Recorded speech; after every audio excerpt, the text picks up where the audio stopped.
Okay. Greetings, everyone. Wonderful to see you all. Welcome to our first town hall meeting of 2022. We welcome everyone on ground here in the Culinary Conference Center. We have about 25 here, if I'm counting correctly, at the North Hudson campus, and also everyone joining by our WebEx, which is up to 117. So great to see everyone. Last week, in preparation for today's town hall, I sent, hopefully all of you, all of our employees, the Evergreen Solutions Employee Classification and Market Study Summary Report and Recommendations for your information. And today, we're pleased to welcome Dr. Jeff Bling, President of Evergreen, to discuss the report. We want to answer any questions you might have. As we've discussed throughout the past 2 years or more, the findings and recommendations of this study will inform the continuous improvement of our employee classification, compensation, and equity structures, building on the progress we've achieved together over the past 3 years. The findings will also, very importantly, inform our upcoming contract negotiations that will commence in February and our budget planning going forward. I'd ask everyone at the outset to please remember that this report contains recommendations only.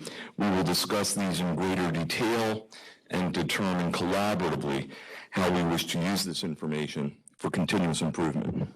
Further, and am I okay? Can you hear me? Further, and very importantly, as always is the case, budget considerations will necessarily guide the timing of changes and improvements that we're able to make right now. And in addition to this summary report, our Evergreen consultants are completing detailed spreadsheets of metrics and suggested improvements that we will share as our planning and our negotiations move forward. These include specific position and job titles and recommended salary classification placement. So we're at a moment in time in the evolution of this study. Some of you I know have specific questions about specific job titles and such. We want to answer all of those, but we don't yet have all that information. It's still forthcoming. But this summary report is what we have at the moment while the rest is being worked on, and sort of sets, I think, the tone and parameters for the work that has been done and that will move forward. And I just want to say also how pleased I have been with the process of this study, which actually started pre-pandemic, then got postponed, and then was picked up again. But the engagement of everyone throughout the college community, the work and leadership of our consultants to conduct, they've really done everything we asked them to do, a market study to suggest improvements, best practices, and help us through creating a first ever employee classification system, one that doesn't exist at the moment. I want to thank the Vice President for Human Resources, Anna Krapitsky, for her leadership in working with Evergreen and our college community to conduct this study. And Anna, now what I'd like to do is invite you to offer any comments you might have and then introduce our Evergreen colleagues for their presentation and our discussion. Anna? Thank you, Anna.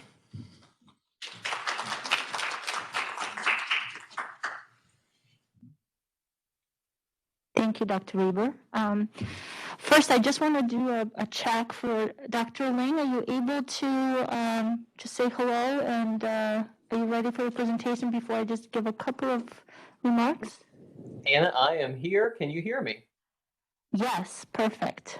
Okay, so Chris, thank you very much for that introduction, and I really have to emphasize how grateful I am on behalf of all of our employees for your continued advocacy and investment in this process, in this project, basically since you started and since you hired me. So while it has taken a little while for us to get to where we are today, it is really, I want to say huge, but it's really a gigantic milestone. But there's still a little bit of work to follow through as we continue.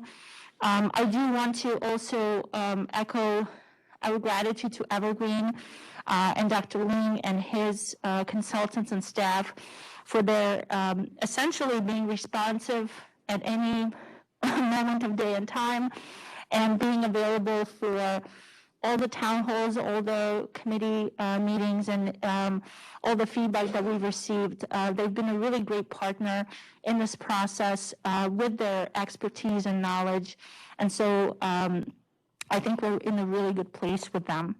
So as I mentioned before, this is a pretty big milestone as far as where we are in the process.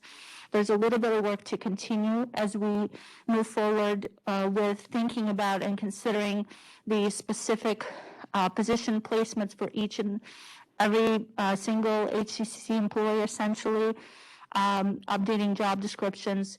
But in the meantime, I do want to give the floor to Dr. Ling. I believe he has a presentation, a short presentation, and then we want to encourage all of you or anyone that has a question to ask in the open forum. I appreciate everyone who has reached out already with your specific questions. I believe I responded to all of them. Feel free to continue doing so as you are reviewing the document, or if you have questions after the town hall. But Dr. Ling is really our expert here in terms of what was done, how the study was conducted. So I welcome you to ask questions here so that everyone can get the feedback. Dr. Ling, you ready? All right, I am. Thank you so much, Anna, for that wonderful introduction. Dr. Reber, thank you as well. My name is Jeff Bling, and as they mentioned, I'm president of Evergreen Solutions, and I was the project principal working on the project as we went through this journey together. And as Dr. Reber mentioned, we were just getting started when COVID happened. And I appreciate all the perseverance and understanding and patience, not only of leadership, but also of each of you. I know that it was not an easy process to do while concurrently everything that was happening on campus. And so thank you for your participation and your perseverance as we went through this process together. I do have a short PowerPoint to share with you. It is the same PowerPoint that we've shared with other groups. And I want to share that one with you today and talk about 4 major items. I want to talk very briefly about the study goals. What were we retained to assist with as part of this engagement?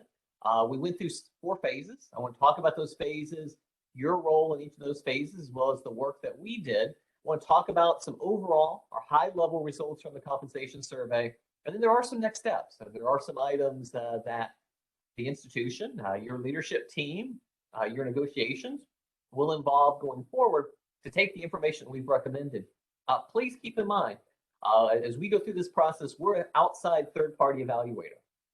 Our job is really to look at information that we can gather from you, from your peers, from best practices, and come back and provide an institution with an idea of several paths forward and work with them on adopting the best path forward. We work with anywhere from about 25 to 35 two-year institutions per year. So we're very heavily involved in working in the two-year space. And we enjoyed working with all of you. Wonderful culture, wonderful environment that you have there.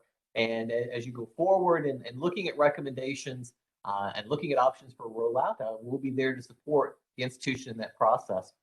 So what are the goals of a compensation classification study? First is really to review what you have currently, to take a look at your current structure. And there's 2 pieces of looking at that. One is internal equity, or the idea of how fair are the pay practices internally when we compare similar work. So it may not be the same title, may not be exactly the same department within the organization, but I do similar work to someone else within the organization. Am I compensated in a similar manner? And that's internal equity. And that may not be dollar for dollar, may not mean if Sally makes $28,000 a year, I have to make $28,000 a year, but we have the same earning potential if we perform similar work. So that was a key part of our initial analysis, and you helped us with that, not only with providing some input during the focus groups, but also during the JAT process, where you gave us information about what you do. So the second component that really goes into any comp and class is the external equity. That's the idea of what would the market pay me for the skills that I have? And that's where we go out to the external market, we compare jobs, we compare what you receive in comparison to what you would receive if you worked somewhere else, and look at what those differentials might be. And for most organizations, what we end up finding is Some jobs would pay more elsewhere. Some would pay about the same. Some might pay less than what would be encountered in other organizations. And that's all part of external equity, or comparing what you're doing internally with what's going on with your peers. I will say this, for the external equity piece and selecting the targets, one of the most comprehensive and employee inclusionary processes that we've been through. In doing this work now almost 30 years, your institution has a very strong commitment to involving staff, involving employees in a process like this one. And so it was exciting to see the interaction and the participation that occurred as we prepared to look at what your external peers are doing. And then based on that information, really what we put together are a series of recommendations. And we're firm believers that change for the sake of change is not a good thing. Really, it's important to look at what are the needs of the organization, the needs of their employees. And so in your case, you didn't have some structural or organizational or operational components that typically are in other two-year institutions. And so we really had the luxury, if you will, or the opportunity to build from the ground up. What would be the structure that you would utilize going forward, not only on the compensation side, but also on the classification side. So how do we do that? How do we go about the process? There were 4 key phases. The first phase was outreach, and that's where you had the opportunity to participate in employee meetings.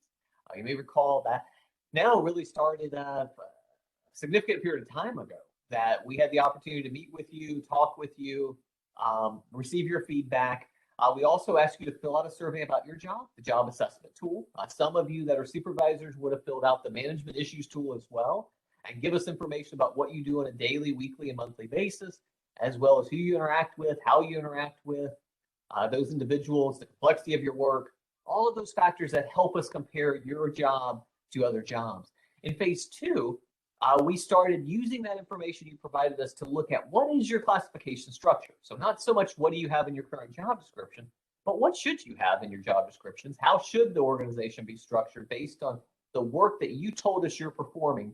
Then we analyze that information too to create the hierarchies that are within your organization. Every department obviously has some entry-level positions, some mid-level positions, and some leadership positions. And so you helped us define what the roles of each of those are as part of phase 2. In phase 3, we began looking at the market. So we went out to the market, we collected peer data. You may recall that's when we asked for some input on who should be the peers that we take a look at. We then looked at how well you align with what those peers are doing. So that was the end of phase 3. And then in phase 4, we began looking at implementation options. So again, there's not a holy grail or a secret recipe to address what we might find in a study like this. Moreover, we've done other work in your metro area, in New Jersey, as well as in New York. It doesn't make sense for us to tell you do what someone else did. Really, we want to craft something that aligns with your individual needs and your challenges that you face as an organization. And so that first part of phase 4 was really about identifying what those elements would be. And then we're in the reporting phase now. So we're in our sub phase. We're in that second part of phase 4. I'll share the options with you today that we've shared with your leadership team. Again, at this point, nothing's been adopted, nothing's been implemented. Really, it's premature even to look at how this would affect individuals on an individual or incumbent basis. But we want you to have a good idea, that 25,000-foot level view of what are some of the implementation options we've looked at and what are we reporting on. So what did we learn from the salary survey? From the salary survey, we had 13 responses. So 13 peer organizations participated in the process and provided their data and information to us. They were selected based on a number of factors: geographic proximity or location, the size of the institution, the diversity of the student body, similar programs were all considered as part of who would be included. And then we went through 3 rounds of review of receiving feedback on those organizations that would be included. All responses were adjusted for cost of living. We know you reside in a high cost of living area. We know that many of the institutions we compared you to would have different levels of cost of living. Some could be higher, some could be lower. We looked at salary ranges as well as average actuals. So keep in mind, Hudson, up point in time we did the study, and even now, does not have ranges or range structure. And so a key part of our charge was to assist with recommending those range structures. So we needed the range information from your peers, but we also needed to know, what are they actually paying people, or what are they receiving in gross take-home pay? That was collected from the respondents as well. A total of 99 jobs were benchmarked. So 99 jobs that represented all jobs within the institution were selected for comparison purposes. Common question that comes up, why don't you survey every single job? And quite frankly, the reason why we don't is that your peers would not participate in the survey. So there's usually a threshold of the number of benchmarked positions they'll provide data for in a reasonable amount of time. And it's usually somewhere right between 70 and 100 is how many they'll provide input on. So we go through and statistically sample your current job structure. You've given us a lot of the data by the time we do that from your JATs to look at who's doing what and how they're doing it. And we select jobs that would be representative of your overall institution as a whole. This is a list of the institutions that were selected. Again, this is something that should be familiar to many of you. It's something that we circulated and received feedback on as we went through the process. You'll see that enrollment varies between about 5,000 and about 11,000. The population makeup varies, diverse group of institutions that we considered. And if you take a look at the type, they're all public two-year institutions, and then the states that they reside within or the states in which they serve students does vary between New York, Connecticut, New Jersey, and Maryland and Massachusetts. So what did we learn from this information? So once we went through this process and we met, collect data from your peers virtually or by phone, you don't currently have formal pay ranges, as I mentioned, so we can't compare your ranges to their ranges or the earning potential because you don't have that present. And you're not the only one. A number of your peers do not have ranges either. So the following facts or the following outcomes or findings we could observe. So your current average salaries fall below the market midpoint for staff and administration positions in the comparisons that we conducted. And so by taking a look at your staff and your administration separate from faculty, we were able to compare your actual gross take home in comparison to what the midpoint would be among those that have ranges. So the midpoint literally being that midpoint between min and max. On average, we found that the take home pay at Hudson would be less than what the midpoint would be among those peers that we compared you to. For faculty, we found the same thing, that faculty take home pay, gross take home pay again in this case, would fall below the average market midpoint among the peers that we compared you to. Your current range spread. So if we look at, again, you don't have ranges, but if we looked at the minimum you pay for a job and the maximum you pay for the job in the market average across all positions was slightly less than 80%. So what we found was you're doing a good job of distributing people, but you may not even with that distribution be capturing what the distribution would be or the market rate would be at other institutions. So let me say that another way. The differential between the lowest paid person in a job and the highest paid person resembles the percent difference that might be present among your peers. However, the dollar amounts of your lowest paid and your highest paid would on average be less than what your peers would. So we did find some differentials there that the study attempts to address, and I'll talk about that in a few moments. So what are the key recommendations? We are recommending that you put in place a new pay plan to govern compensation administration. You need to have ranges. You need to have a reasonable expectation for employees to know how they move from the minimum to the max over the course of their career. We did propose a separate plan for staff and one for faculty. We're recommending that the administration have slotting as well. Maximize flexibility for positions versus the market. We also factored that into the recommendations that we made. We did assign pay grades to positions based on internal equity and market results. So based on those new range structure, each classification ended up in one of the ranges based on that preliminary work that we've done. Some positions as a result will need bigger adjustments than others based on the market difference. So again, we didn't find that every job at Hudson is significantly behind the peers, nor did we find that every job significantly ahead of the peers. We found what typically we encounter at most institutions. Some are behind, some are in the middle, some are ahead.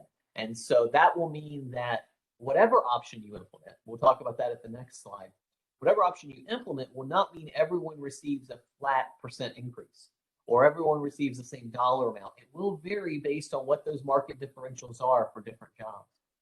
We are recommending that all employees be placed within the new pay grades, and then you select an implementation methodology that aligns with your compensation philosophy and your financial means. Another way of saying this is we're recommending that not only you adopt the pay grades, you place the classifications in them, but then you determine where employees should fall within those ranges. Should they be at the midpoint? Should they be at the 25th percentile, the 75th percentile? where should they fall? And again, that's something in the next couple of slides we'll be discussing.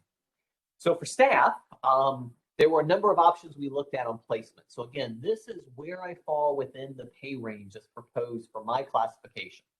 This would be my individual pay, but it's tied to where my classification falls within the pay range. And first option we looked at, it's usually the floor, and it's rarely the one that is implemented, but it's one that provides that bottom level of what costs would be for staff if you brought them to the minimum. So everyone's paid at least the market minimum, or that minimum value that goes along with the classification they fall in. It's about $557,000 of reoccurring cost. It would impact 169 employees for an average increase of about $3,300, or equate to just about 2% of payroll. If you moved everyone to the minimum and then gave a 2.5% increase to all employees, the question might be, why would you give a percent increase on top of that? Well, that would be to mitigate future compression. That's creating room at the bottom of the scale for new hires that come in of 2.5%, but you would trickle that through your entire plan. That equates to about $1.2 million of recurring costs, impacts almost, 794 employees with an average increase of $1,500, and it's about 4.2% of total payroll, current payroll from the time period in which it was run. The next three options are based on placing me within the range based on time of service, or time either in my current job or total time of service with Hudson. And so for the 30-year class parity, what it does is literally projects what salary should I have based on the time in my current classification. And it assumes it's 30 years to get from minimum to maximum within the pay range. And so if I've been there 15 years, I should be paid the midpoint. If I've been there 30 years, I should be paid the max, and so on and so forth. And so there's about 1.16 million, 1.7 million of reoccurring costs that will go along with class parity. And this would mean not everyone receives an increase. It would only be those that the model predicts should be higher than what they're currently being paid would be moved as a result. And so it's 439 employees for about $2,600 on average, or about 4.1% of payroll. The 30-year hybrid gives me credit in my current job or my current classification, full credit, and half credit for any time that I've worked in another job within Hudson.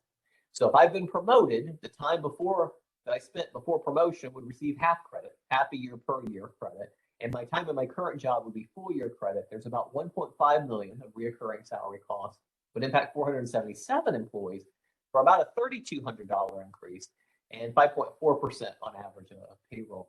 In the 30-year tenure, anything I've done when I've been at Hudson, I receive a full year of credit for that time. So this is typically the most expensive. There's about $2.1 million of recurring salary costs, would impact 506 employees for an average increase of right at $4,116, and it's about 7.3% of payroll. So again, these can be mixed and matched in some ways. They can overlap. Some institutions would implement one for one period of time and another for another. We wanted you to see the breadth of options that we provided your leadership team on what would be some of the common alternatives based on the findings from the study that might be implemented to address the needs that were identified. Similarly, with faculty, we looked at similar options so that there would be that one-to-one or that, in essence, alignment between the alternatives. With the bring to minimum, we find there's a lot less faculty that would be impacted by that. There's about a $15,200 cost. About 8 faculty members would be impacted by that for about $1,900, or about 1/3% of total payroll. If all faculty received 2.5% and we did the bring to minimum, again, making it parallel to what we proposed for staff, there's about $140,000 of recurring salary costs. 72 employees would be impacted, and about $1,900 would be the average increase for 2.7%. The 30-year class parity, again, my current rank would be counted as time. And so 46 faculty would be impacted by this alternative, about $255,000, about a $5,500 average increase for this 46 faculty, about 5% of payroll. Then the hybrid, again, gives me credit for any other work I've done outside of my current classification. There's about $614,000 worth of expense there, would impact 71 employees, about 8,600. And then if I receive credit for anything I've done for Hudson, even if I wasn't a faculty member before but became a faculty member, there's about $1 million or $1.1 million of recurring salary costs, it would impact 72 faculty, with the average increase being $15,000 and about 21% of payroll. So again, at this point, we have not recommended, nor has the institution adopted any of these. This is the same presentation very recently we gave administration on here are some of the alternatives that we're proposing for their deliberation and their consideration in the spring. Those are the major things I want to share with you. To kind of tell you some of the next steps or what will be occurring next, we'll be working to finalize the job description. So you were good enough to put your time into working with us on providing what you do and how you do it, and your supervisors provided input as well. So we'll be finalizing that. We'll be testing again the career path to ensure that we preserve career paths within the organization, as well as we'll be working to assist any way we can your leadership team or your executive team with what they might select as the alternative for implementation. So providing that support to them, running that final database that will be used to indicate who goes where and what the actual increases would be. Keeping in mind that's a moving target as people come and go and jobs change. That'll need to be updated once the institution makes its final selection, and then supporting you as you go through your budgetary process. So Anna, I'll pause there. Is there anything else you wanted me to touch on, or anything else before we open it up for questions? Is there anything you want to add, Anna? So, Jeff, if I could just add, we want to open it to questions here, but in the summary report, which everyone has seen, you also recommended a change in salaries informed by market for adjunct faculty, using the same paradigm we currently have. So there are different levels of adjunct faculty depending on years of service. You recommended changes that would bring them into external parity, and I think those equate to about 7% at each level. And as the other thing I want to just mention, and then we want to open it, as Jeff indicated, we did not include part-time staff. There are so many in the control group, but the parameters for transitioning into the new system, if we agree to establish a new classification system, could and ideally would be applied similarly to part-time staff. So having said that, we want to open it to your questions. If you could raise your hand either in the room or on WebEx, we'll ask Dr. Ling to help answer any questions you might have or comments.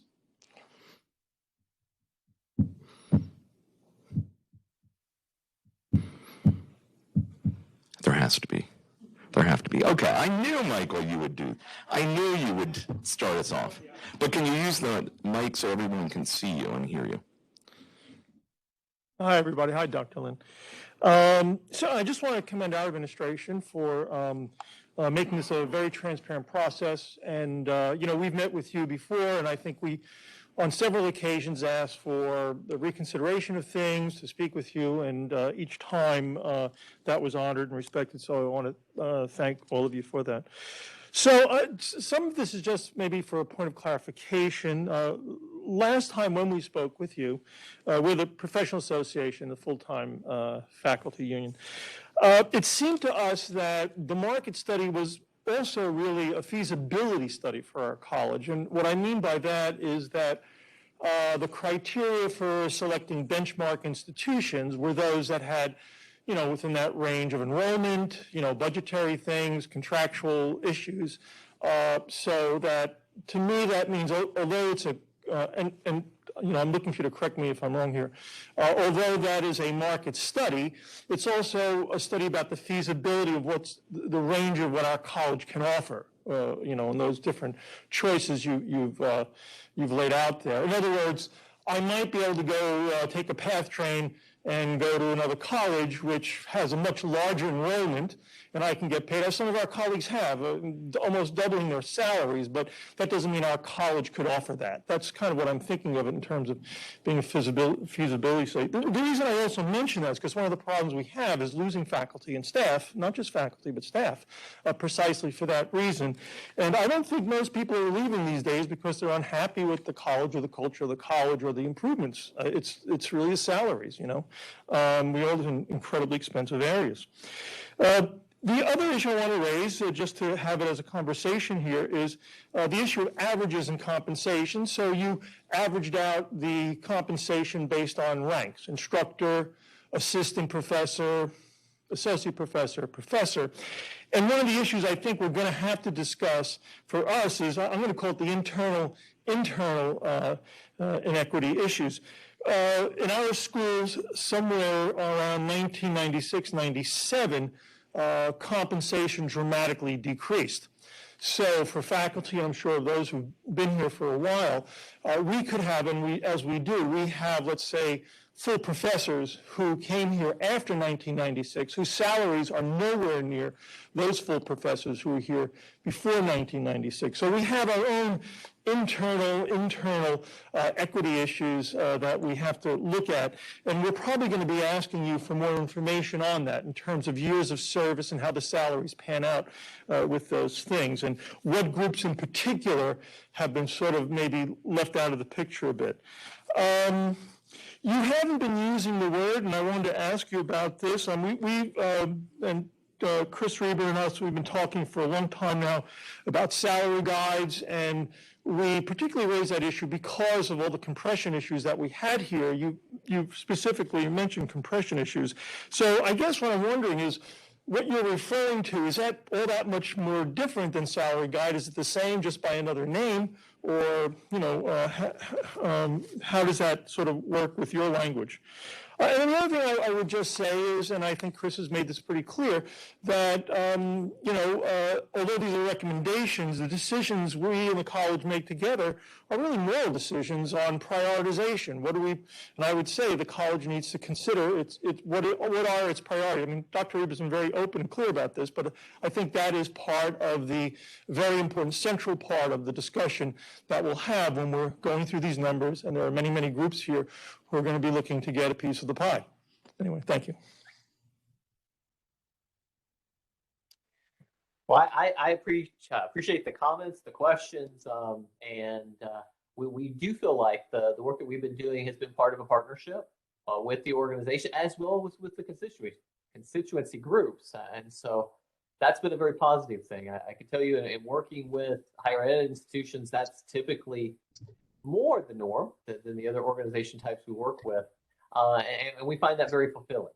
Because many of us, being past academics, are working in a college setting. It's an environment we understand and we feel very comfortable with. A couple things related to some of the comments you made. When we do a market analysis, you're correct. We do typically use peers or select peers that possess, if not a similar level of resources, within a reasonable expectation of resources. Looking at purely your relevant market, it would depend on how you define relevant. And so relevant could literally be any institution within commuting distance that you could take the train to or take the bus or whatever the case might be. And that could include smaller as well as larger institutions. And so many times we do look at a reasonable range around the size, resources, complexity of the institution that we're working with, and select those as for comparison purposes. There are exceptions. There are some large tier institutions that do nationwide comparisons. But I can tell you, many times when they reach the point of implementation or adopting what they're going to implement, what drives what they select is the resource availability, or how, just as you mentioned, how they're able to balance those resources. We felt good about the sample because it was relatively broad. You do have some smaller institutions in there. You have some larger institutions. You have some that have slightly different philosophies in how they've allocated resources, slightly different cycles of capital improvement on their campuses. And so we felt like it was a good representative sample of institutions to compare you to, as it relates to compensation and compression. So we define compression very, very broadly. So compression for us takes on two forms, one form being range compression. And that's the idea that if I'm in the same classification, I'm in the same pay range as someone else doing the same type of work, is there a sufficient differential between myself and others based on time of service or years of service? And so when we did those tests and that analysis, that's toward the beginning of the report that we provided, or that summary document. We were looking for, do those differentials exist? And if not, why? And we don't always know why, but we can estimate the magnitude in which they're not present. And so those parity options that I shared are specifically designed to attempt to address some of those gaps of where we find people have more service than somewhere else, but they're being compensated less. And they're able to true up some of those cases when they're present in the organization. A salary guide can be a method of doing that. A matrix, some institutions will use with faculty a very, very specific matrix that drives that. We would be open, so since we're still working with your leadership team on feedback of what would be the easiest to administer that going forward, we would provide whatever tools would support the method of managing range compression in that manner. The other form of compression is rank, and that would be the idea that if I'm a full professor versus an instructor, there should be a differential in my pay between those two levels. And on the staff side, it's even a little bit more pronounced where a supervisor should be making more than the supervisee. There are exceptions, very, very technical fields will sometimes have inversion or where that's the reverse. So IT can have that from time to time. We'll see that in some of the allied health occupations on the in-house staff. Sometimes there will be some inversion. But that's the other thing that we were testing for is, do we find that hierarchy is present and there is a pay differential? Now, are there extreme examples? So let's suppose I'm a very, very long-term, mid-level professional and there's a brand new supervisor that's supervising. There could be that exception that brand new supervisor makes less than that 30-year professional that might report to them. But as part of our process, we were looking for that on staff as well as faculty, and providing that feedback to your leadership team to address that. I guess the last piece is really, again, there's not one solution that will fix everything. And so I think as your leadership team comes to the table or prepares what will be rolled out, you will probably have some questions. You will probably have some thoughts about, well, this cohort was hired during this period of time. We see this time and again. They haven't moved as quickly as others, and parity addresses some of that, but there's still these one or two exceptions. Or we see this instance where this faculty member maybe didn't benefit from some changes that happened in the past, and this faculty member really, we need to do something else.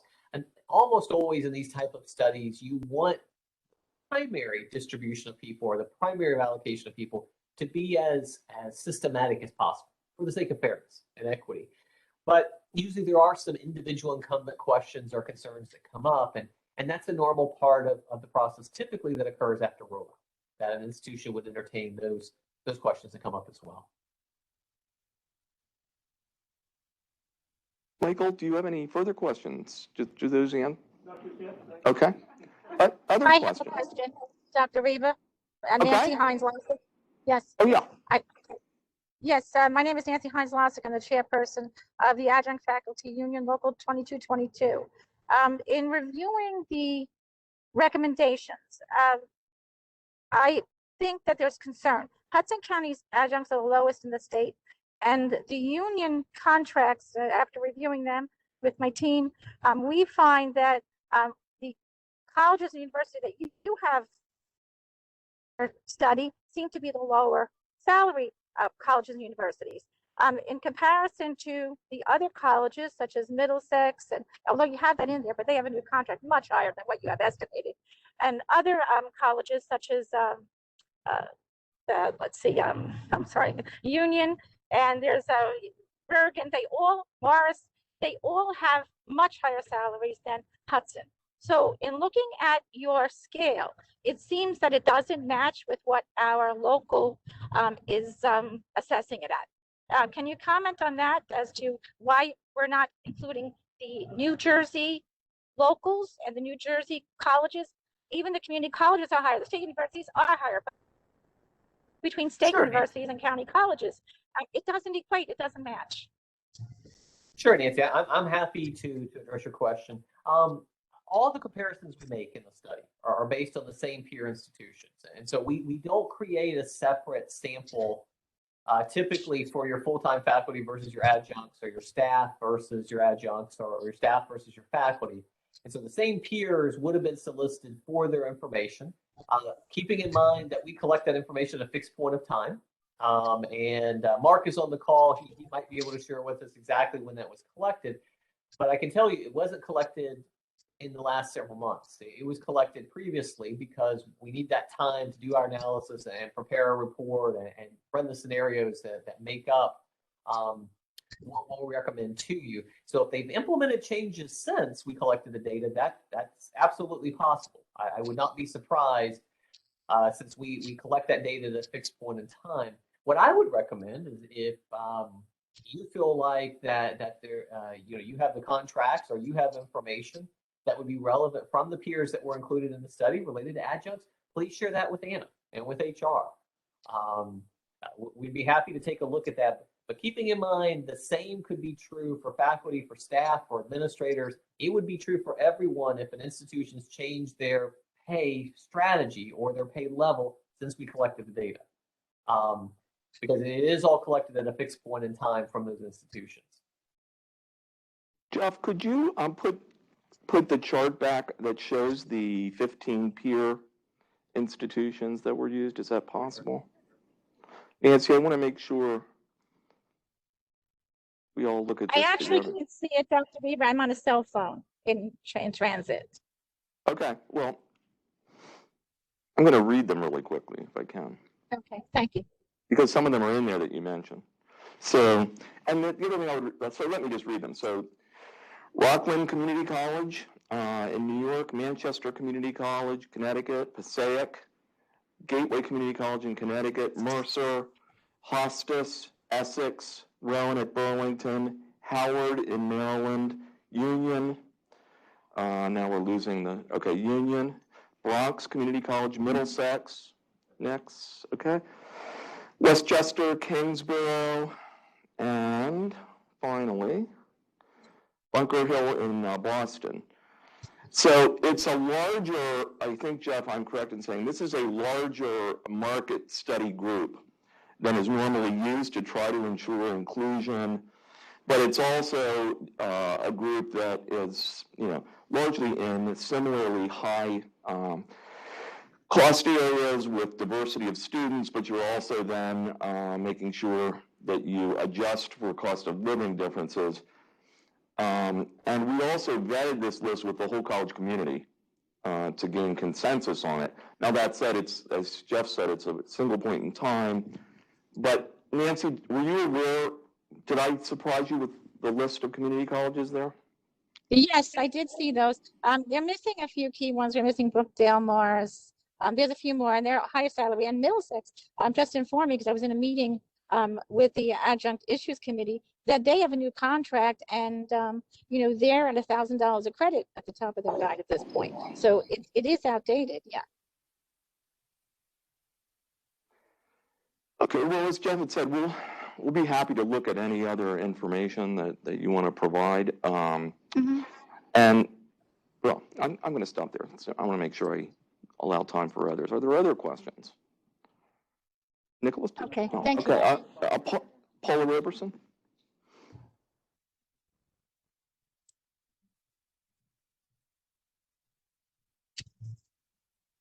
Good morning, everyone.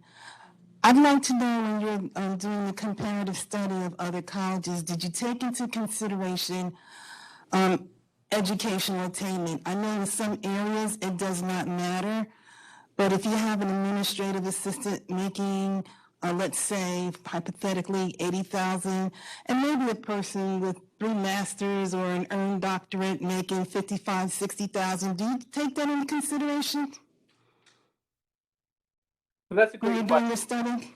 So the question is, do we consider if the minimum qualifications or the qualifications of the comparable job, does that factor into when we look at the pay differential? And the short answer is yes. When we go out and make the pay comparisons, we do ask that the peer institution select a job closest to the job as President Hudson. Rarely do we find everything is identical, that it's 100% match. And so within our industry, within HR consulting in general and HR in general, typically a 75% overlap is what we're looking for in the tasks and as close as possible in the minimum qualification. And so, yes, we do make that comparison, and we do factor in if it's a bad match. But let me give you an extreme example that's not from your study, but I think it will illustrate the differences. Let's suppose that at one institution, a coordinator position requires a high school diploma. At another institution, it includes a master's degree. We simply wouldn't include the institution's response that that position requires a master's degree. There's too much differential between that. And more than likely, the type of work, even if they say the tasks are the same, the type of work is fundamentally different. One institution says a high school diploma or GED is fine, and another institution requires a master's degree. And so we're always on the lookout for those type of differentials, but we don't build in a numeric score change. So it's not where the master's degree coordinator, we somehow adjust or weight based on what was provided. We would simply say it doesn't meet the criteria for match, and we would remove it from the comparison as a result. Now, if it's the difference between a bachelor's and an associate's, it would depend on the type of job and the nature of work. If the difference is between some college and a high school diploma, again, we would look at how approximate those are. But the ones that are dramatically different that would impact compensation in a significant manner, those peer comparisons would be removed from the overall calculation.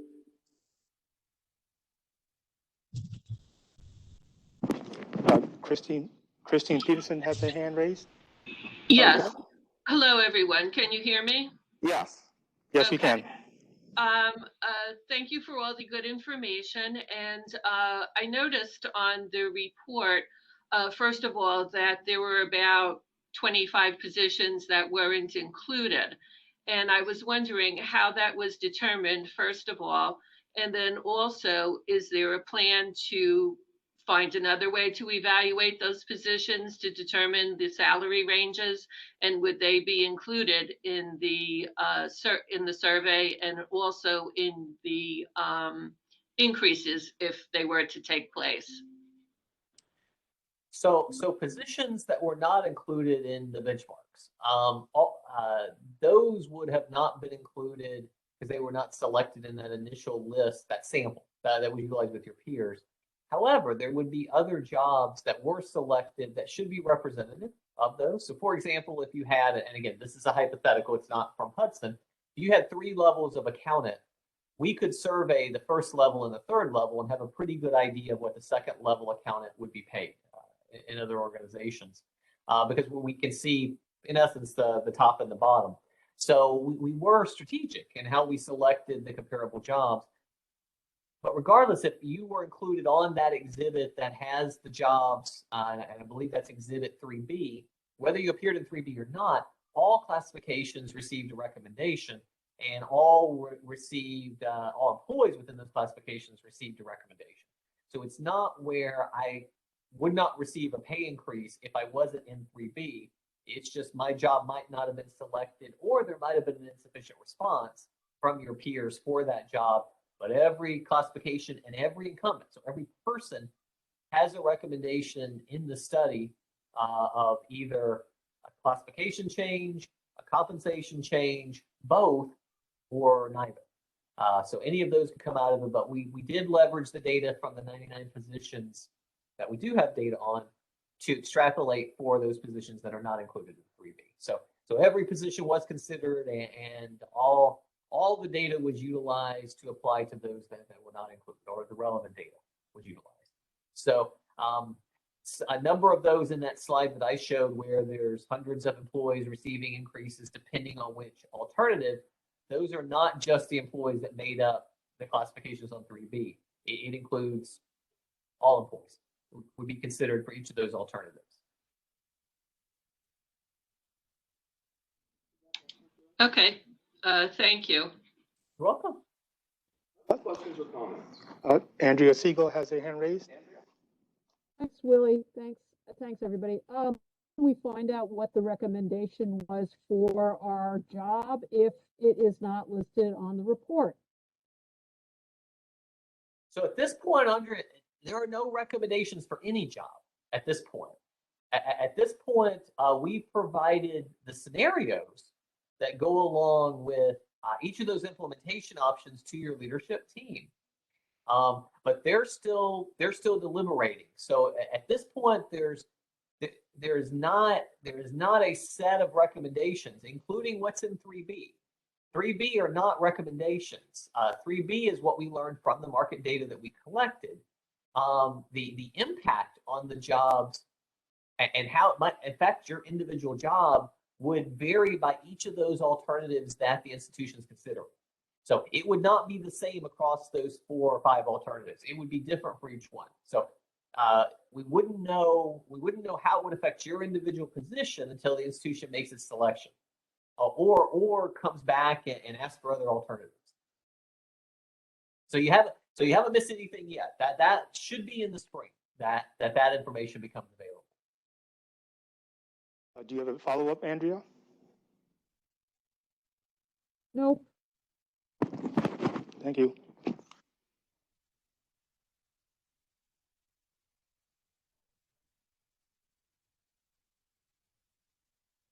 Hi, Dr. Lynn. Just a couple of follow-ups. So just curiosity, did the Evergreen study include a comparative analysis of how much of the budget goes to salaries? In other words, did you compare colleges to see what proportion of their overall budget goes to salaries? And also, in terms of comparison of the number of employees, I don't remember if I saw that in your study, the number of employees and their distribution. In other words, how many faculty as compared to administrators, how many adjuncts compared to, that kind of stuff. I don't know if that was in your report or that you gathered that material but didn't enter the report. Just asking. No, very good question. We do pull the iPads data from the peers.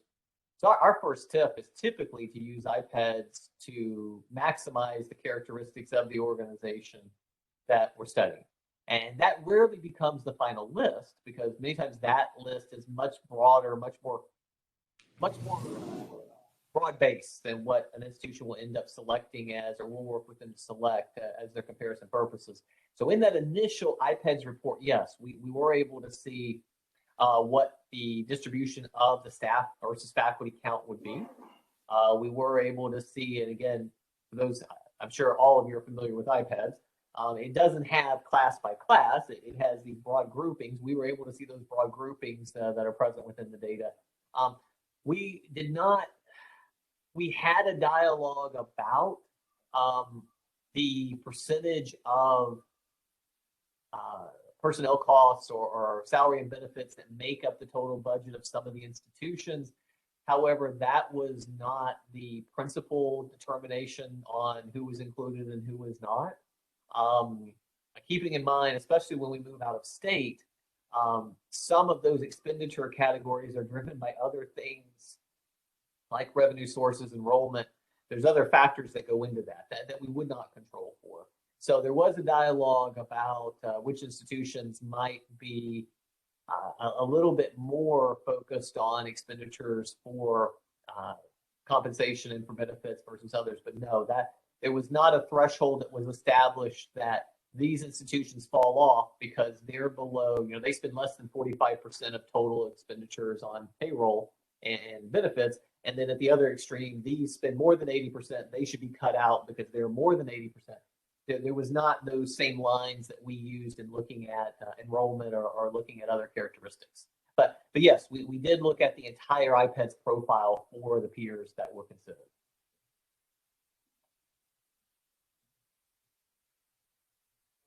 And I believe it was the 2019 data, if I remember right. Obviously, there's a lag that happens with what's reported there.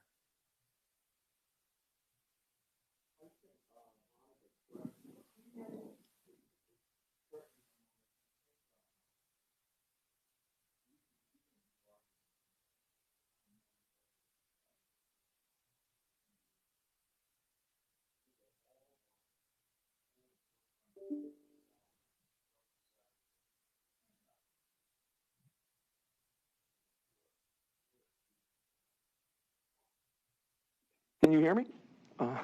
Could you hear what I just said? I believe is that right, Veronica? So so we're on the high end, I can tell you that. Nationally, I think it's somewhere in the 70s usually, but we can provide that. Are there other questions? So what I would like to just underscore a couple of more points. And again, remember, this is an ongoing process and an evolution. So we're still going through that process, and we're certainly committed to continued full transparency as we work through that process. Much of this now will also be very important part of the negotiation process as we talk with each of our collective bargaining units. But the intent, and Michael talked about the moral dimension of this, and I certainly speak for our leadership, and I believe I speak for our board when I say, we really want to make as much progress as we can with the changes that we are able to make with regard to both internal and external equity. And so one of the reasons we would really like to be able to implement a position classification system that doesn't exist, that would have grades of positions with minimum, midpoint, and maximum ranges for each grade informed by the market, is that it gives us a structure we don't currently have to actually identify where, let's say, we have internal equity problems. There are perceptions that position A or position B may be out of sync, but now we would at least have a system. I don't think you ever achieve perfection here, but hopefully a system that is informed by helpful data that will allow us to factor in based on where the position falls in the classification system and years of service, where an employee roughly should be and where there are equity gaps. So were we to be able to move forward with adopting, with the board's approval, a new classification system, the intent would be that every position would fall into that. Every position, whether it was in the sample market study group or not, every position would be classified according to the criteria, which means that every position would then fall, now I'm talking about full-time positions, first of all, would fall within a new established salary range. And that would mean that any employee that isn't at minimum in their grade in the new classification system would be brought up to minimum to address an internal equity issue. The second piece is, we would like, to the fullest extent possible, to be able to have this transition into this system. So we're talking about both a new system and how that's constructed, but then also how we transition employees from where they are now into the new system. Our hope, I'll speak as president, my hope is that we are able at the end of the day not only to make sure all employees are at minimum in their new grade, but that we are able to also factor in years of service to move them along the range in some constructive way so that we can also deal with compression. So those are the two pieces, a system informed by market and making sure no one is below minimum, and then to the extent that we can, providing recognition for each position in their classification system on a 30-year range according to years of service. So that's our moral desire, which would then help us address internal inequities, but also it's informed by the market to address the external equity piece. The other thing I think Jeff didn't mention that's notable, probably important to mention, is what they have recommended is that when we finally adopt our new position classification system, which will have grades of positions with ranges informed by market, let's say on a 30-year scale, those ranges, those established ranges each year would be adjusted by the Consumer Price Index. So each year the established ranges would move up, assuming we're not in deflation, to keep pace with the changing market so that we don't just keep falling behind again. So I think those are sort of the moral parameters. Certainly, I would like to be able to achieve and to make as much progress as we can. The other piece, though, will depend upon, and it's equally important, we have to make sure that whatever we do, we can sustain and we can pay for. And right now, Vice President Zeichner is helping us try to have the best analysis possible of what we can afford, and that depends in part on where we based on our experience and where we're headed, expect to be with regard to enrollment going forward as we are trying to climb out of the pandemic. So those are the sort of the dimensions. But we'd like to be able to work collaboratively, transparently, to try to determine together where we would like to get to within the financial constraints, and what we can't do, let's say, in year one, we would like to be able to try to do over time. Any questions about that, or any further questions for Jeff at this point?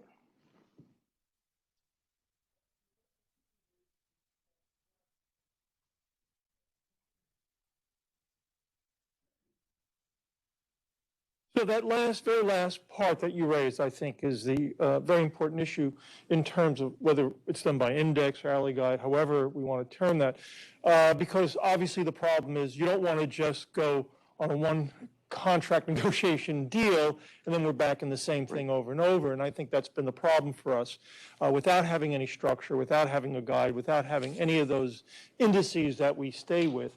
You could 1 year negotiate a great contract, everybody's happy, and you're back in the same problem, a few years later. So to me, I was going to, raise that with you, but you kind of beat me to the punch.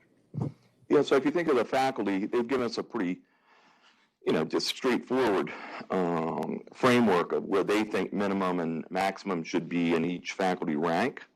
But again, if we can transition into that, factoring in service, years of service, as well as whatever the new minimum maximum is. In a sense, at least from my non-HR point of view, that is a salary, what did you call it? Salary guide. So people, it's not just changing the range and making sure everyone's at the minimum, but moving people by some framework where they probably should be, and then having that CPI analysis change, keep us current, basically.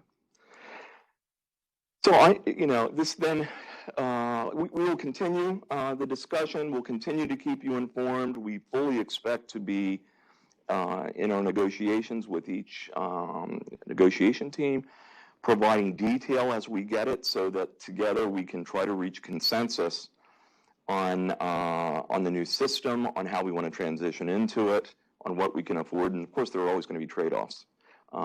If year one is more expensive than multiple years out, we may have to invest less in, but overall we want consensus, and we want to make as much progress as we can that is helpful to everybody.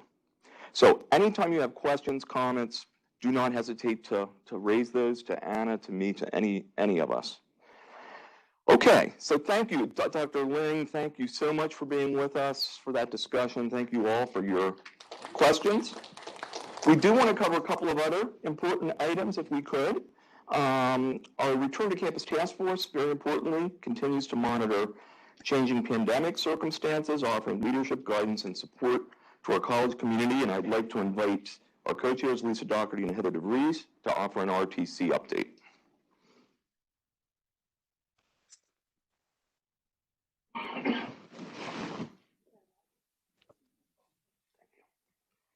Oh, shoot. With you. I have it.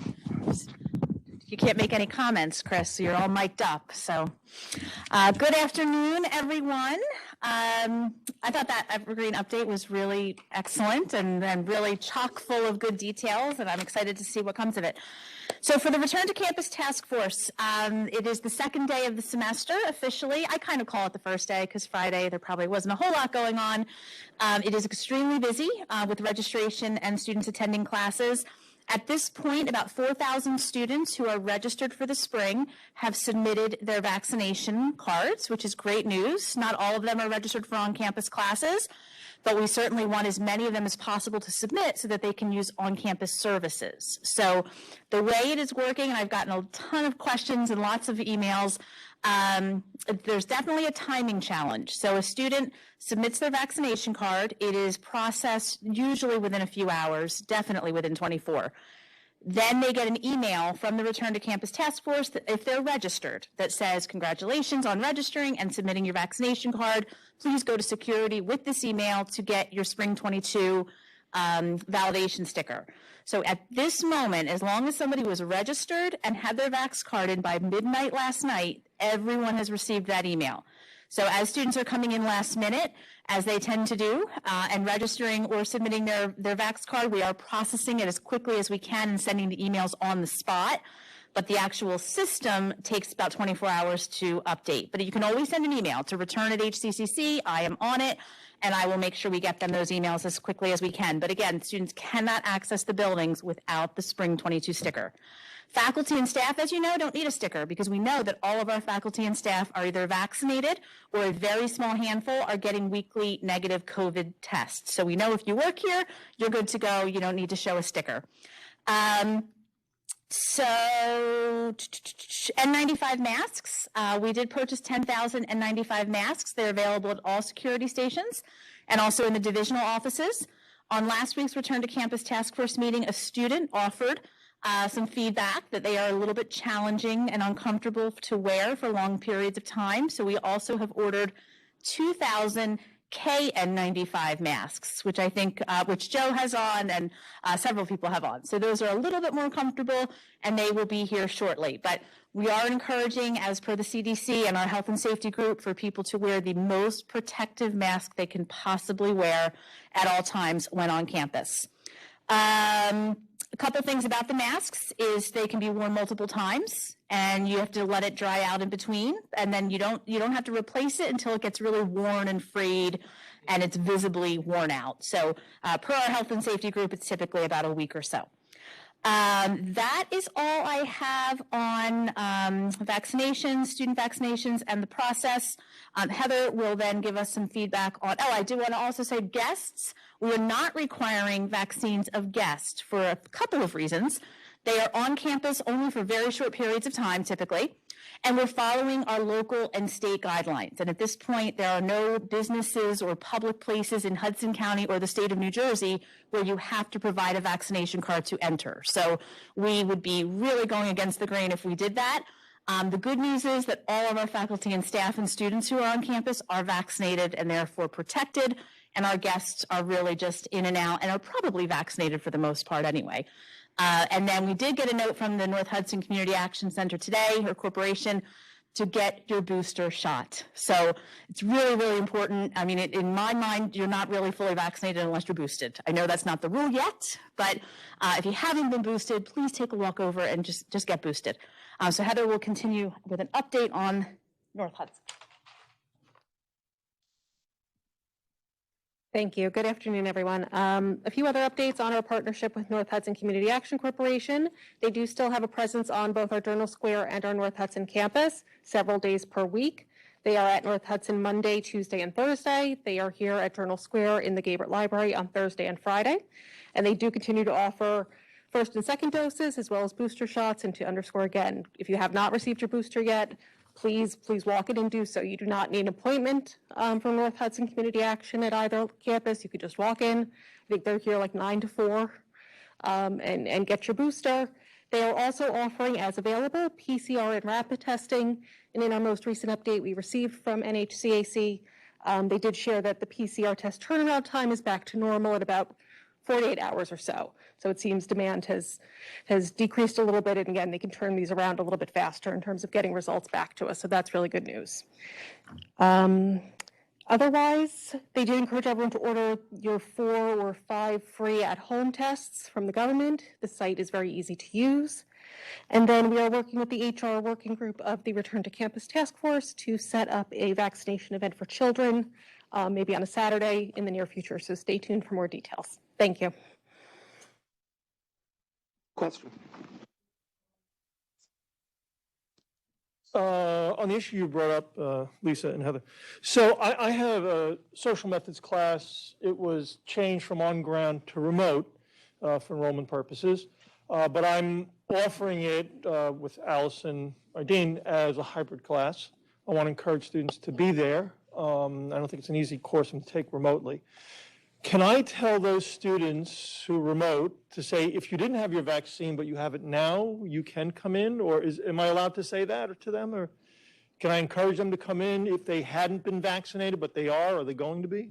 You can definitely offer that. I mean, if they signed up because they wanted a remote class regardless of vaccination status, they should be able to take it however they originally chose. Absolutely, sure. But yeah, if you want to offer that, absolutely, they can come on. Okay, great.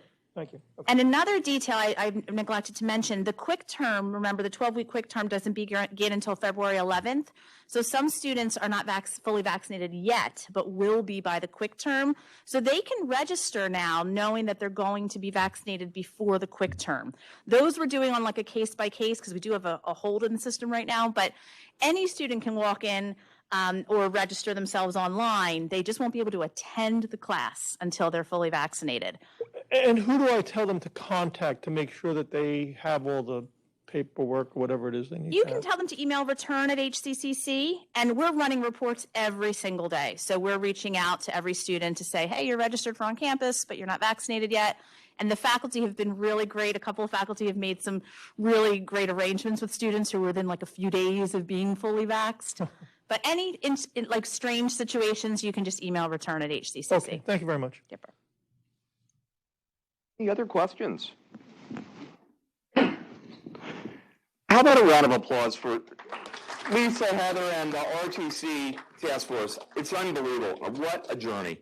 Every day is different, but boy, have we navigated things together. So thank you so much. And remember, definitely you want to tell the student to write to return at HCCC, right?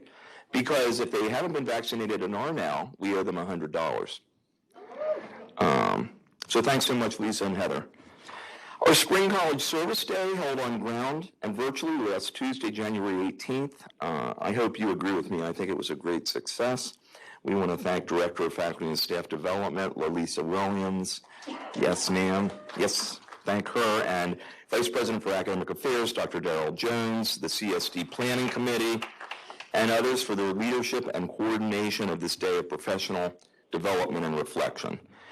The theme of reimagining pathways to student success couldn't have been timelier, and I hope you found the remarks of our keynote speaker, Dr. Davis Jenkins, helpful and thought-provoking. For those of you that weren't there, at College Service Day, our annual Philip Johnston Awards for Excellence in Teaching were presented to two valued faculty colleagues. We congratulate Dr. Fatma Tat, Instructor of Chemistry, and Dr. Sirhan Abdullah, Assistant Professor of Health Services and Sciences. Abdullah and Fatma, thank you for your excellence in teaching and service. You inspire all of us. And we also recognize 24 Hudson County Community College faculty and staff who completed our most recent offering of the Association of College and University Educators, or ACU, certificate program. As hopefully most of you know, ACU is a nationally recognized and accredited organization endorsed by the American Council on Education. They work to ensure student success and equity in every class, improve student engagement and retention, and deepen levels of learning.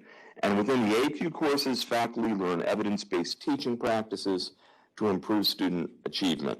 During the past year, 24 faculty and staff members dedicated several hours per week in this year-long course. So I want to really emphasize, this is hard work. So on average, every employee that completed the program invested something like 75 hours of their own time online. And we're proud of these participants, many of whom I also want to mention already earned an advanced certificate because they also participated in the first and second year certificate courses that preceded this latest course. And many are already, I'm also happy to say, enrolled in new AQ courses. So we want to congratulate Marwa Abdelaziz, Melanie Alberto, Assam Al-Shama, GM Baptiste, Patricia Barrero, Paula Bell, Lisa Bogart, Sophiane Boudib, Lori Bird, Marianne Conley, Heather Connors, Fidelis Foda Kahu, Mark Gomez, Rafi Manjikian,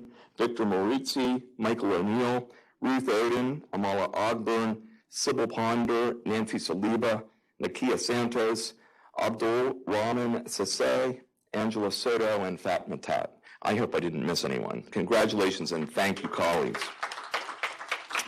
And I want to say, I'm still learning name pronunciations, and I'm trying to get them all right. If I didn't get yours right, please let me know. I want to thank Dr. Paula Roberson, Director of the Center for Teaching, Learning, and Innovation, for leading and coordinating the AQ program at HCCC. We're going to continue to offer these certificate program opportunities for all interested faculty and staff. And, you know, I also want to say, we're proud to invest in the professional development of our community members in keeping with our overarching priorities of student success and diversity, equity, and inclusion. So we want this off? Okay. Next, it's my pleasure to invite, speaking about student success, our Dream Team co-chairs, Dr. Heather DeVries and Dr. Sheila Dinan, to offer an update on the continuing comprehensive work of the Student Success Dream Team.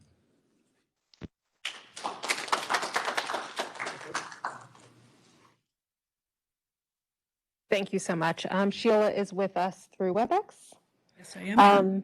But I will start off just with a brief update about the Dream 2022 conference, which is in a few weeks, February 15th through 17th. It will be virtual again this year.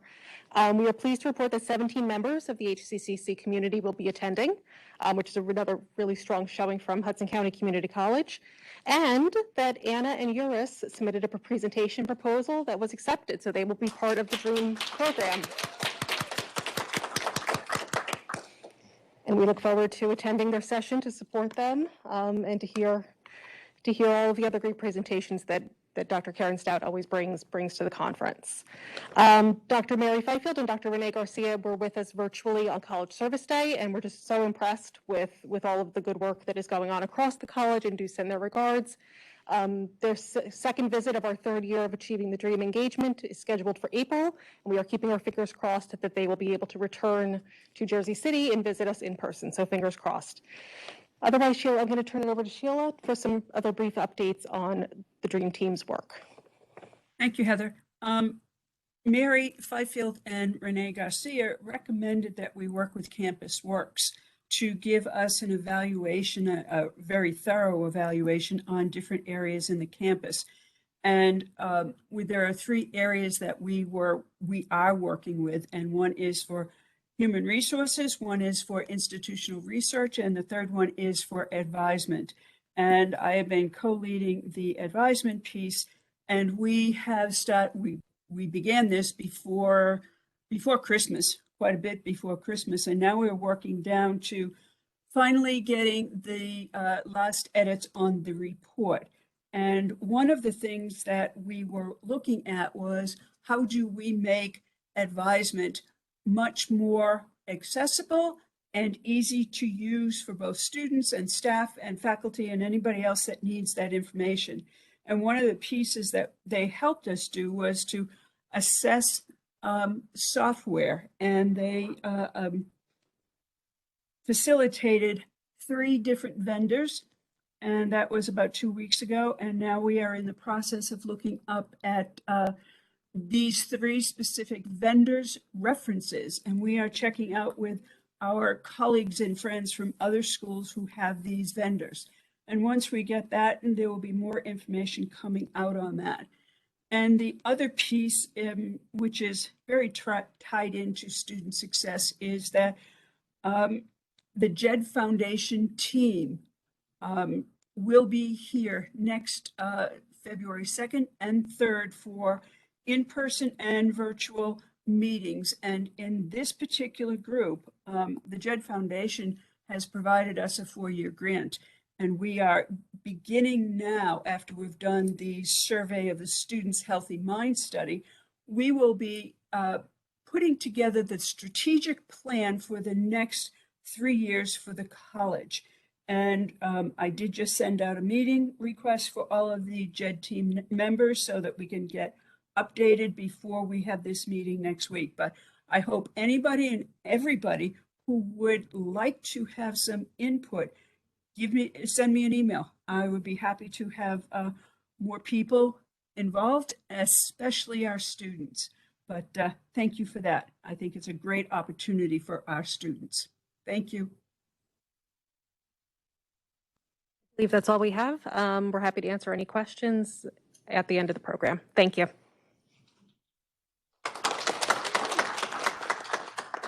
Are there any questions now? We can probably start to segue back into the traditional model here. Questions for Heather or Sheila? Okay. Well, thank you so much, and thanks to all who are involved in the DREAM team, student success implementation teams, certainly those leading and supporting the Hudson Scholars Project that continues to show such promise, and all who are contributing to student success throughout the college, which is really everyone. Also at College Service Day, we were delighted that Lenora Pearlstein, president and co-owner of Potomac Publishing, which publishes Insight into Diversity, the largest DEI publication in American higher education, attended. She was here virtually, and she officially presented the magazine's Higher Education Excellence in Diversity, or HEED Award, to us. Ms. Pearlstein also offered a very helpful workshop with detailed suggestions for how we can leverage the HEED Award to promote the college, seek grants, and achieve other helpful outcomes. So while we're speaking about DEI, I'd now like to invite Vice President for DEI and include for DEI, Yours Poodles, and President's Advisory Council for Diversity, Equity, and Inclusion co-chairs, Lisa Williams and Jose Lowe, to offer a DEI update. Yours?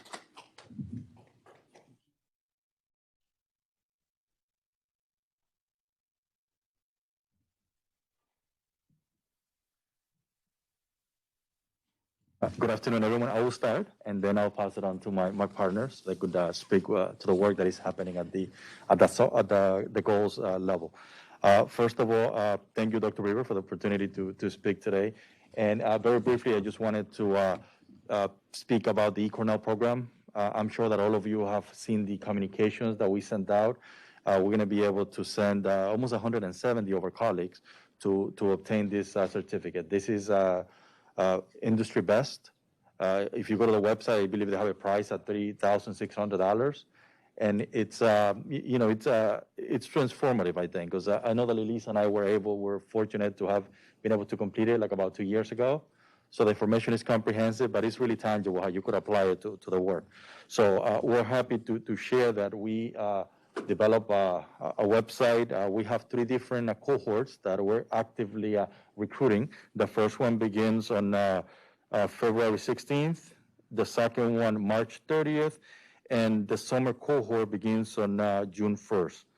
There on the website, I just want to take an opportunity to recognize Natalia Vasquez, Bodkins, and Amala Ogburn for developing the application, for organizing information sessions, and for make sure, kind of filtering everything and providing information and support to everyone participating. Cohort 1, which has about 25 seats, is almost full. So I would like to encourage you to just, if you want to do the date, to go in and do the information. And, we're still collecting for the others too.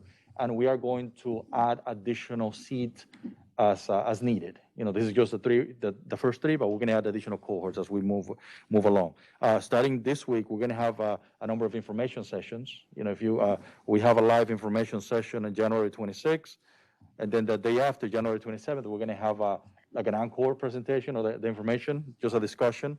Similar, February 2nd, there's going to be a live presentation, and then February 3rd, also a follow-up to the presentation. We're going to continue to do that, have the program and the support. The application, some people spoke to us like, oh, you have this essay requirement, 250 words. But I just want to clarify, we wanted to make sure that people that are doing this are really, interested in doing it, but the 250 words is the maximum. We just want you to make sure that you write less than that, if that makes sense. But I also want to very briefly mention the Title IX program. This speaks to creating a safe and inclusive environment. Very soon, you're going to see the promotional materials coming out. Again, we want to make sure that we engage everyone at the organization to participate. This would be primarily targeted to, there are going to be some sessions targeted to the Title IX team, individuals whose job requirements require that that you have certain trainings and certifications, but also community training open to all faculty, all staff, all students. We're going to have that regularly, and all of that will be instrumental in providing an inclusive, safe and inclusive environment. And I just want to very briefly list some of the trainings that are open to the Title IX team. but are also going to be open to essentially anyone in the community who wants to take the training. This comes with like a micro credential that they can complete, but it's Title IX coordinator. You have Title IX investigator, level 1, Title IX investigator, level 2, hearing advisor training, report writing training, hearing officer, decision maker, and all of those are going to be opened. So we're going to provide a flyer with more details circulated to the different councils and committee meetings, and in venues like this one. And very briefly, later this week we have a redistricting program. It's an educational program open to students and all. We would like to encourage you to participate. January 27th, that's going to be at noon. Nicole Lynn Lewis, founder of Generation Hope. That's a nonprofit organization dedicated to removing barriers for students who are parents or caregivers. This is an excellent opportunity, I feel, to continue the dialogue. Like we recently updated our policy on children on campus, and this, this will be really instrumental to gauge her experiences and what we could gain from that. The barbershop will be open again on February 11th. All you need to do is click on it. This is open to all males or male-identifying members of the community. And also Art in Canvas, poetry installation. Rashad White, he's the 2020 inaugural Poet Laureate of Jersey City. His art is going to be displayed on the gallery. So I'd like to encourage you all to participate. So that's all I have for now. I thank you for your time, and I would like to pass it on to my partners so they could talk about the goals. Thank you. Thank you so much, Vice President U.S. Pujols of Diversity, Equity, and Inclusion. The PAC Day, first of all, PAC Day as co-chairs, myself, and you'll hear a little bit later, you'll hear, not a little bit later, but very quickly, from our other co-chair of PAC Day, Jose Lowe. But to all the 40 members that make up PAC Day, we just want to first and foremost thank you again for your very valuable and important work and contributions to this important and valuable work here at the college. But PAC Day as a committee, what we're doing was we're working hard to live up to and live out and implement all that's in our action plan. So we have a PAC Day action plan that is the result of the survey that we did back in 2019, where each and every one of you at the college had an opportunity to give us your input, thoughts, and perspectives on what we should do to be a college that can live up to our president's mission and all of our mission to be a college where everyone feels that they belong and everyone feels included, and where the diversities that we all have, that we can all appreciate each other. So we have our four main goals, and we're working hard to live those out. So I just wanted to quickly mention how I'm but as a co-chair, the co-chairs, we split up the four goals. So I kind of work more closely with goals 1 and 2, and Jose Lowe works more with 3 and 4, and he can tell you about some of the exciting things going on there. But some of the exciting things happening with goals 1 and 2 have to do with programming, training, activities. And then that's goal 1, and goal 2, weaving diversity, equity, and inclusion guidelines and practices throughout our recruitment, throughout our promotion processes and our succession planning. And to that end, I just wanted to mention that Professional Development Day, which is happening, and please mark your calendars for this, is happening on March the 18th, and it will be a virtual event. But that is just one example of how PAC Day works closely with every department and or division at this college to make sure that diversity, equity, and inclusion is included in the work that you do. So please mark your calendars for that. If anybody wants to do a workshop at our Professional Development Day, you can send those proposals to myself and or to our Vice President of Human Resources. So again, we look forward to the ongoing work of this college, of all the events and thoughts and things that you have as it relates to diversity, equity, and inclusion, because it includes everyone, like no one is left out. And you can always email us at pacday@hccc.edu, and please continue to give us your thoughts and opinions. And now I will turn it over to our co-chair, our other co-chair, Jose Lowe.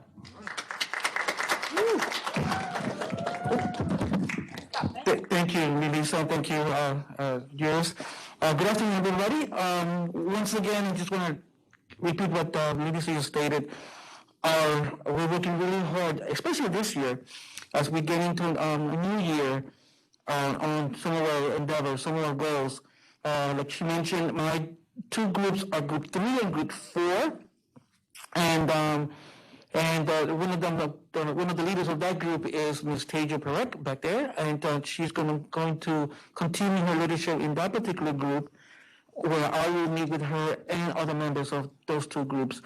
I will have more information for you when we meet again next month in regards to the goals for this year. But we're looking really, we're very happy and fortunate to continue the work that we've been doing this year. And thank Dr. Weber, thank everybody for supporting our goals. Thank you.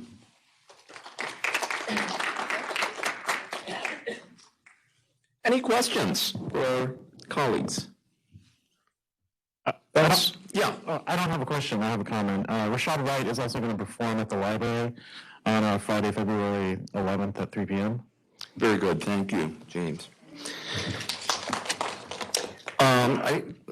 I've been invited to join a panel of community college and industry leaders in a presentation later this week at the annual HCCC Workforce Development Institute in Jacksonville, Florida. I didn't choose it, that's where it is. But my panel presentation is entitled Embedding Equity in Strategic Workforce Development Planning. And I want to thank Associate Vice President for Continuing Education and Workforce Development, Lori Margolin, for helping me prepare for this presentation. Man, there's a lot of DEI stuff going on in continuing education and workforce development. We don't speak as often about that, but in preparing for this report, I was reminded just how much Lori and her team have done to contribute to our DEI goals. Okay, next, we're winding down here, and I appreciate your patience. It's my pleasure now to invite our colleague Joe Caniglia to provide a North Hudson campus update. Joe.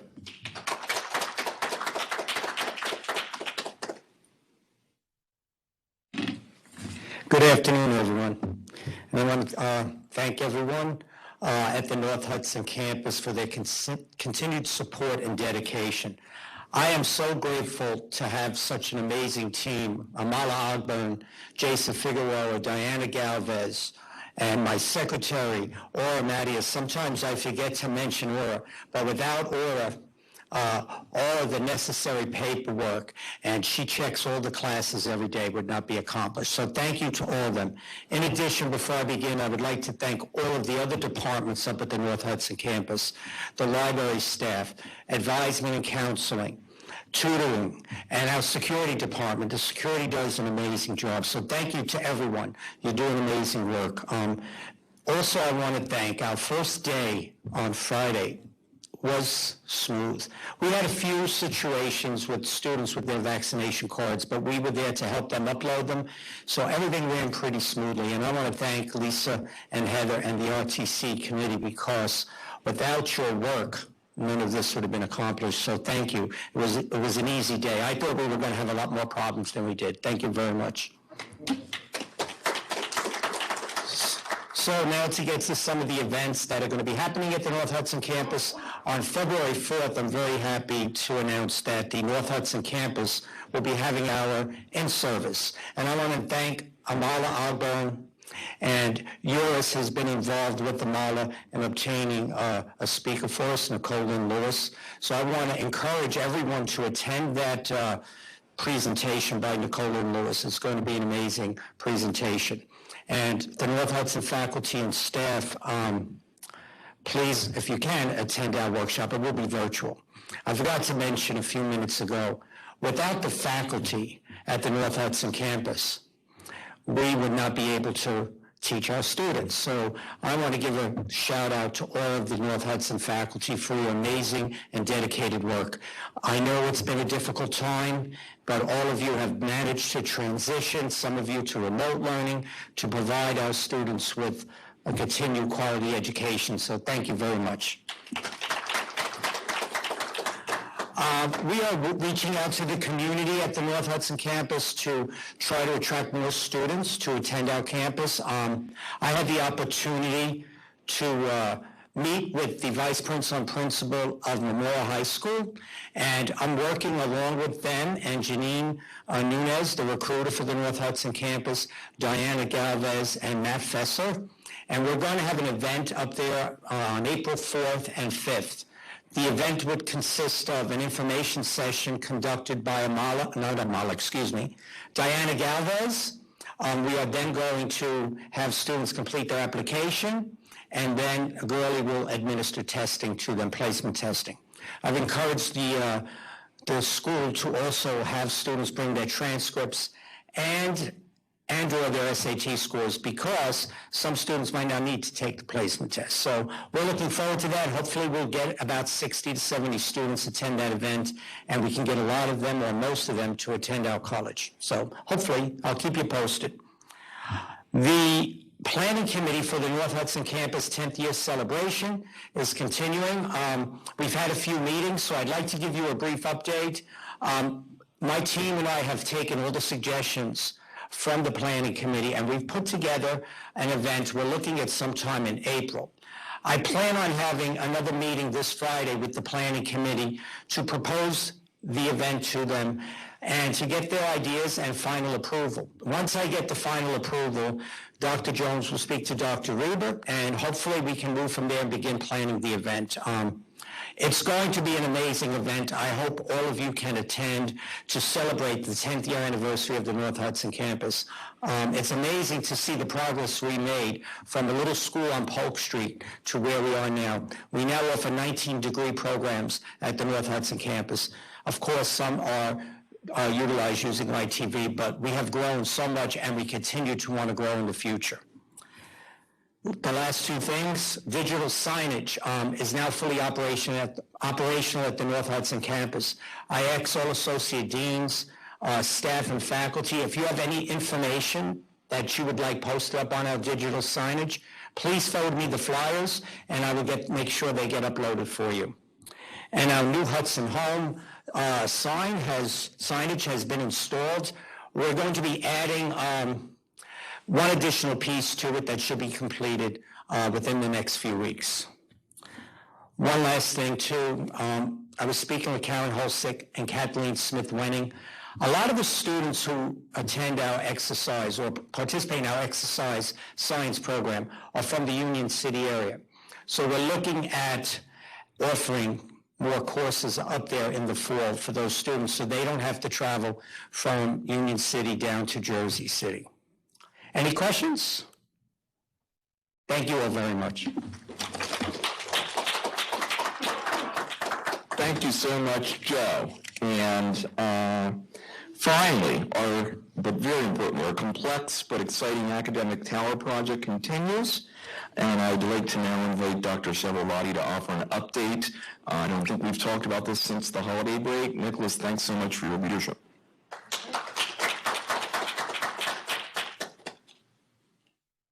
The final means that I'm standing in the way of the conclusion of the program. I'm going to keep this brief, but it is a complex project. First of all, I want to thank everyone for all the feedback. We got tremendous amount of feedback from all members of the college community. Right now, that feedback is being put into a matrix, and we're going to have a design matrix meeting in February with leadership to determine what can fit in the building, what we need to find other homes for, how we can incorporate all the comments that were made. Once that design matrix decisions are made, we'll then have another presentation to the community as a whole. I don't have a date yet for that. I think a lot of it depends on how those conversations proceed. Once we have the plan, we will then begin running the cost estimates on the building once again. And, financing is very important. Obviously, we've talked about this previously. So right now we have two parallel tracks. We have the design of the building, which is proceeding. At the same time, we're reaching out and trying to figure out how to finance 100% of the building. We did have an update on our partnership with the Hudson County Economic Development Corporation. We completed that request for expression of interest process. The board has determined at this time not to partner with a private entity. So we're moving forward with the tower as a exclusively college property. Now that is today, that is the decision as of today. Although I will tell you that, doing development for, when I was actually practicing law, that could always change, but right now we're looking at a college exclusive property. We've already begun conversations with the state, seeking funding through multiple mechanisms, and we're waiting for some more information there. We've also begun conversations with the county. So the project continues to move forward. So everyone understands, we hope to have a final design and bid specs by summer 2022. Chris is going to tell me I have to move that up to spring, but we're looking for summer 2022. This process, this is a public building under contract law for community colleges. We need to go out to bid for construction. So all that will be in the public domain. So everyone knows we will continue to come back. I know I'm going to be talking to ACC, I think this month or next month. If you have any questions or concerns, please just send them over, give me a call. Looking forward to bringing this project home and getting it started this year. Knock on wood. Thank you. Any questions for Nicholas? Any other questions or comments for the good of the order here?